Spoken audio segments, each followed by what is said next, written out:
আগামী মাসে যুক্তরাষ্ট্রে বসছে কোপা আমেরিকার আসর। এবারের আসরের চ্যাম্পিয়ন্স আর্জেন্টিনা খেলছে ডিফেন্ডিং চ্যাম্পিয়ন হিসেবে।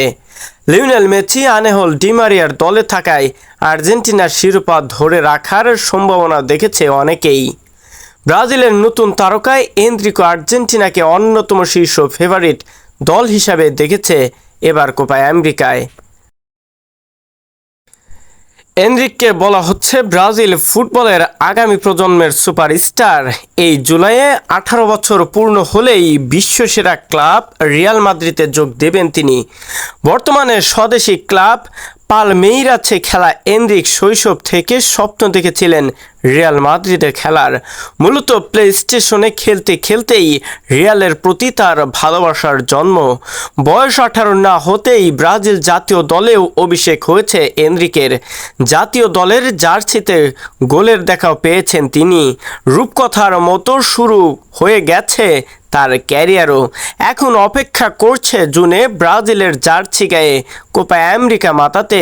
ব্রাজিলের হয়ে শিরোপা পুনরুদ্ধার করতে মরিয়া হয়ে পড়েছেন এই তরুণ তারকা। তবে কাজটা সোজা হবে না, তিনি নিজেও জানেন।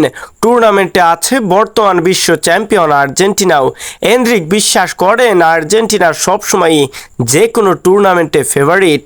তাই তো সে সকল প্রতিদ্বন্দ্বী দলগুলোর বিপক্ষে শিরোপা জেতা আমাদের জন্য অনেক বড় একটা চ্যালেঞ্জ। আর সে চ্যালেঞ্জ নিয়েই আমি মাঠে নামতে যাচ্ছি আমার দেশের জার্সি গায়ে জড়িয়ে। আর মাত্র কিছুদিন অপেক্ষা, এরপরেই স্বপ্নের ক্লাব রিয়াল মাদ্রিদে পা রাখবেন এনরিক। সব সময় এই ক্লাবে খেলার স্বপ্ন দেখেছেন তিনি। আর তার সূচনাটা হয় প্লে স্টেশন রিয়ালকে নিয়ে খেলতে গিয়েই। রিয়াল মাদ্রিদে খেলেছেন তার স্বদেশি ভিনিসিউস জুনিয়র। গত কয়েক মৌসুমে রিয়ালের সবচেয়ে উন্নতির করা খেলোয়াড় ধরা হয় বিনিকেই। এই মৌসুমে আছেন ব্যালন ডি'অর জয়ের রেসেও।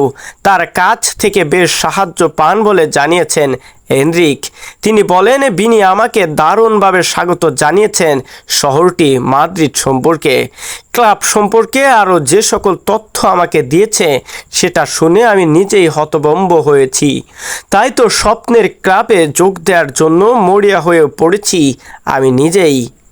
এবার কোপা আমেরিকায় নিজেকে একটা অনন্য পর্যায়ে নিয়ে যেতে চাই, সেটাই কামনা করি সকল ফুটবল প্রেমীদের কাছ থেকে। আর সেটাই সম্ভব হবে আমার জন্য সবচেয়ে ভালো একটা পর্যায়ে। শহীদুল ইসলাম শহীদ, স্পোর্টস ডেস্ক।